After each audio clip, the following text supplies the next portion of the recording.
Samých divných ľudí stretávam v poslednom čase, ale nevadí, aspoň je sranda. Story time.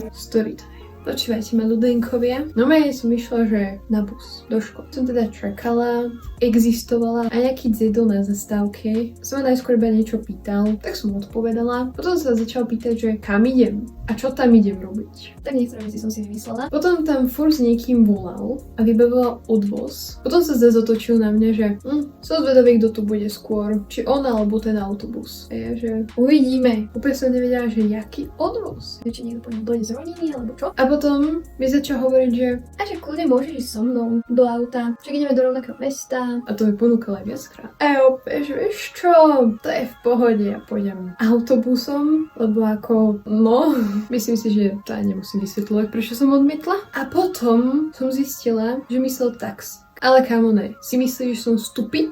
Tu bude taký tvoj kamoš a ma odveziete dobre, kebyže to je, že do Dubaja, alebo by typek povedal, že a vieš čo, nemám peniaze za pletu. No choď dopredu, kámo, nebude nič platiť. Alebo by mu nenápadne povedal nejakú inú adresu. Takže tak. A potom došiel bus skorej a typek išiel so mnou. A ja som sedela dozadu, bola som taká, že nepozeraj sa na mňa, ja som to nevieš, ja sa nebudem na teba pozerať. A keď ja ťa nevidím, tak ty ma vlastne nevidíš. A on si sedel dopredu. Potom sme vystúpili teda na rovnakej. On išiel takto, ja som išiel takto. A ja opäť dobre, tak poďme. Ale už mi nič nehovoril, naše cesty sa definitívne rozdelili a ja som bola spokojná, ona si bol spokojný a všetci sme boli spokojní.